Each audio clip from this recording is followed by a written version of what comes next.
నెల్లూరులో కార్మిక సంఘాలు గర్జించాయి. కార్మిక చట్టాలలో సవరణలకు వ్యతిరేకంగా చేపట్టిన సమ్మెలో ఎర్రదండు సింహపురి వీధుల్లో నిరసన గళం వినిపించారు. కేంద్ర ప్రభుత్వ నిర్ణయాలను వ్యతిరేకిస్తూ నగరంలో భారీ ర్యాలీ నిర్వహించారు.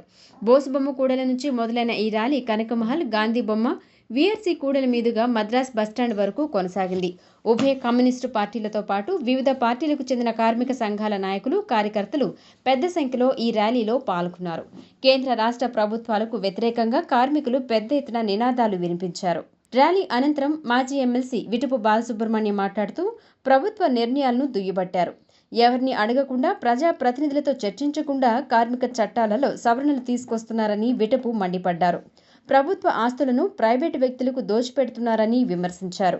త్వరలో ఆర్టీసీ బస్టాండ్లు కూడా ప్రైవేటు పరం కాబోతున్నాయని ఆందోళన వ్యక్తపరిచారు. ఇంత దూరం కార్మిక వర్గాన్ని వీధులు ఎక్కించడానికి ప్రధానమైనటువంటి కారణం ఈ 10-12 ఏళ్లుగా పరిపాలిస్తున్నటువంటి కేంద్ర ప్రభుత్వం, దానికి వత్తాసుగా నిలబడుతున్నటువంటి ప్రస్తుత రాష్ట్ర ప్రభుత్వం.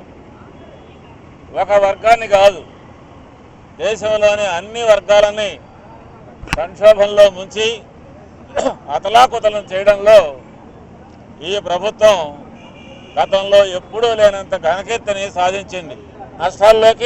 కష్టాల్లోకి పోవడమైనటువంటిది ఖాయం. నిజంగా ఈ ఒప్పందంలో ఏం కుదిరింది, దీన్ని బయట పెట్టండి అని అంటే కూడా పార్లమెంటు జరుగుతున్నా బయట పెట్టడానికి ప్రభుత్వం ముందుకు రాలేదు. నిస్సిగ్గుగా దీన్ని సంతకం పెట్టి తాంబూలాలు ఇచ్చేసాం, తన్నుకొని చావండి అనేటటువంటి పద్ధతిని పాటిస్తూ ఉంది. అట్లాగే ఈరోజు ఏ ప్రజాస్వామిక హక్కులకి అవకాశం లేకుండా పోతోంది.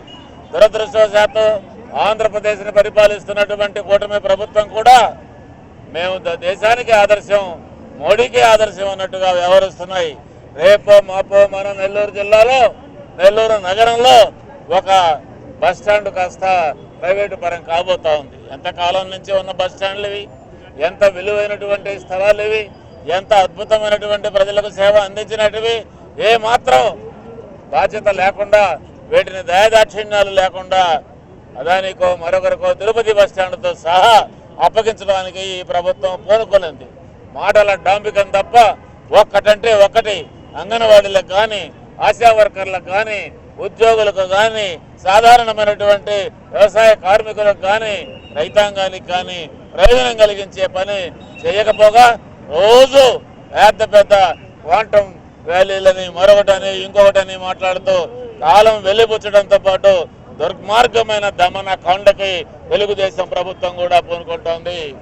ఈ మొత్తం పరిస్థితిని దృష్టిలో పెంచుకొని కార్మిక వర్గం తన శక్తిని ప్రదర్శించాలని చెప్పి, తన ఆగ్రహాన్ని వెలిబుచ్చాలని చెప్పి ఫిబ్రవరి 12 ఈ రోజున ఇంత పెద్ద ఎత్తున సార్వత్రిక సమ్మెకు పూనుకోవటం, అంతేకాకుండా పెద్ద ఎత్తున ప్రదర్శన చేసి ఖబర్దార్ ఈ చట్టాలను కన్నా రద్దు చేయకపోతే మీ ప్రభుత్వాలే రద్దు అవుతాయని హెచ్చరించడం జరుగుతోంది.